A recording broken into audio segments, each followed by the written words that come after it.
Hey y'all, how you doing? Hopefully you're good. I'm trying to be good in 3/4. So I'm making a video that I didn't think that I was going to be making, but apparently it's necessary that I make this video. I don't know why, but here goes. So today is September 27th. We are in Salt Lake City, Utah. We are at a KOA campground. It's a huge campground. We are way, way, way in the back.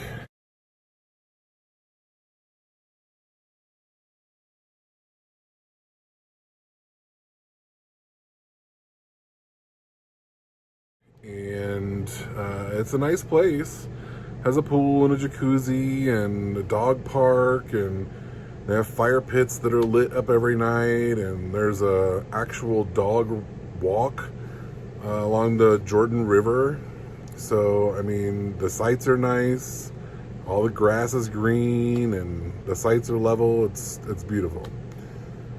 There's a lot of people here, and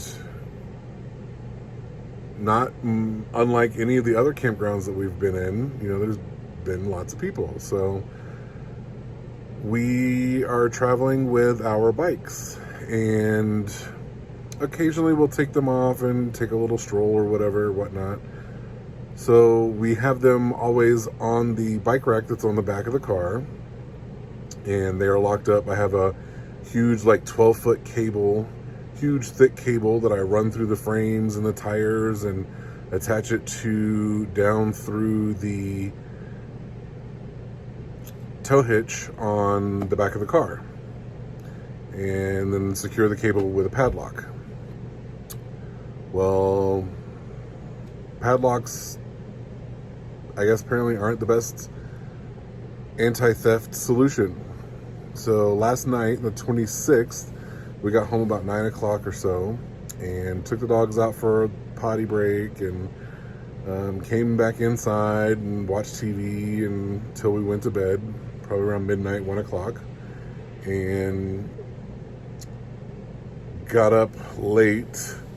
So got up like 10 o'clock, took the dogs out, let them do their business, fed them, we ate breakfast, and I was taking the dogs to get groomed because they needed baths and they needed to be brushed and their nails clipped and all that fun stuff.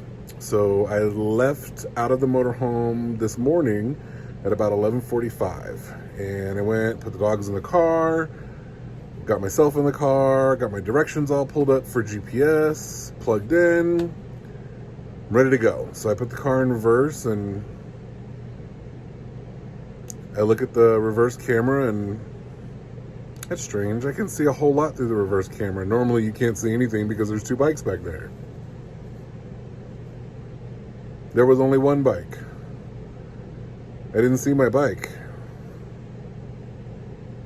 And I was confused. It didn't really register at the moment. I'm like, why? Where? I didn't ride my bike. Jared didn't ride my bike. The bike was on there last night. So I got out of the car and I went to the back, and sure enough, no padlock. Not only did they take my bike, but they took the padlock after they broke it off. They left the cable, and they left Jared's bike. So they only needed the one, I guess. It's frustrating. It is embarrassing, and I feel violated that someone stole my stuff. It was a really nice bike. For me, it was expensive. For us, it was an expensive bike. And I'd only had it, I picked it up on March 1st of this year. So I barely had it 6-7 months, and hadn't ridden it very much really at all. Like I said, every once in a while we'll pull them off the car and take a ride. So yeah, I'm like, oh my God, what do you do in this situation? Like, I was dumbstruck. Like, it's not like somebody broke into the house. It's not like somebody stole the car. Like, how am I supposed to feel, right? Well, I had already spent 15, 20 minutes staring at the back of the car, contemplating what had happened. So I took pictures and stuff. I'll put some pictures up so you guys can see.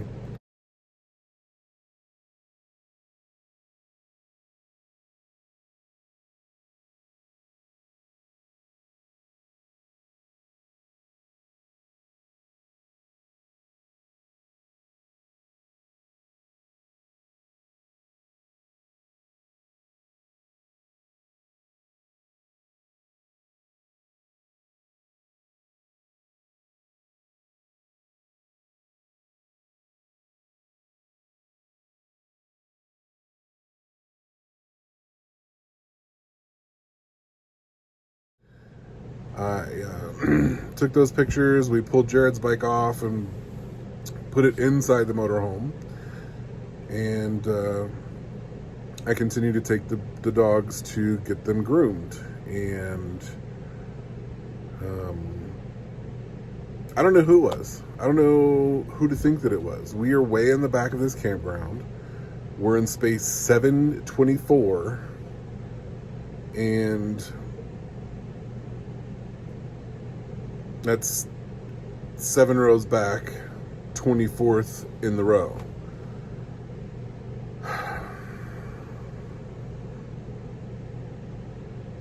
Who comes all the way to the back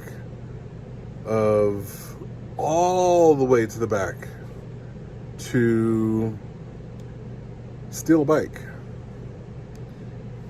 When I got finished dropping the dogs off and I was coming back, I drove through the park and was just looking everywhere.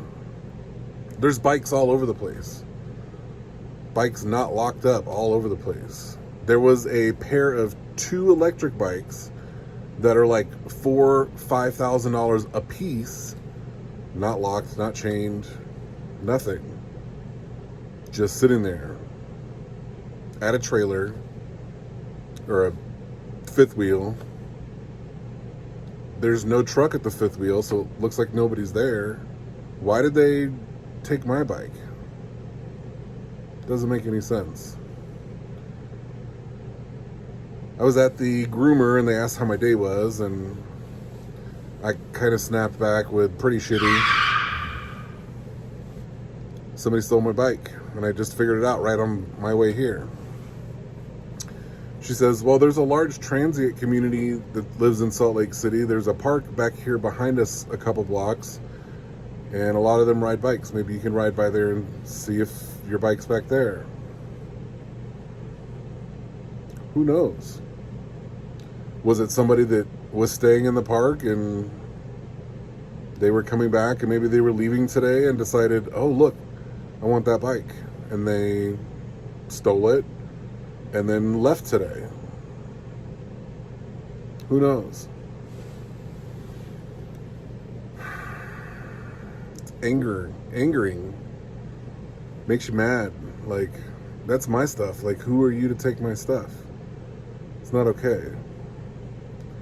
So that's what I've been doing all day long, is stressing out over that and not being good in 3/4 because somebody stole my stuff. I called the police. They had me put in a police report online, so I've done that. I called all of the pawn shops within like a 30-mile radius. Nobody's taken any bikes in today, or they don't take bikes, or they're out of season, which to me doesn't make any sense because it's still hot here and all the trails are open, so it's still bike season. And called Progressive because that's who our insurance is with, and put in a claim because within our motorhome insurance we have a loss of personal property via theft. So it's possible that we could be covered for the bike, but who really knows? So they haven't made a determination. I just put it in today, and I just sent him tons of pictures and all kinds of craziness, so we'll see. The cost of the bike is definitely within the limits, but I mean, just really like my bike. Like, it's my stuff, it's not your stuff. So, I don't know. I hope they enjoy it. I hope some other things that I'm not going to voice on YouTube, but I hope they really enjoy it. Really, really do.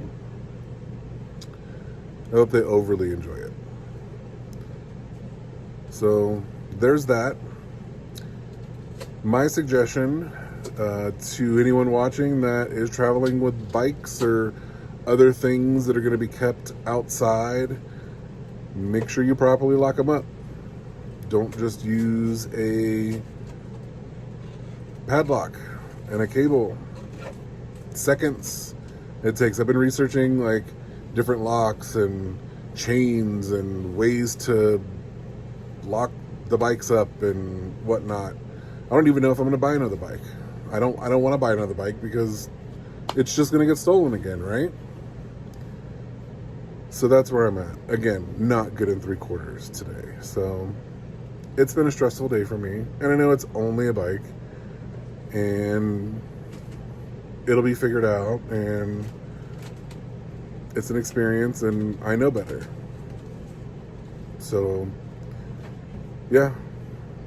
Invest in some capable theft deterrents. There's no lock, chain, cable, whatever out there that is 100% break proof, but you can do things to make the deterrent better and harder on the thief, so they move on to somebody else's stuff, because it really sucks. I don't know.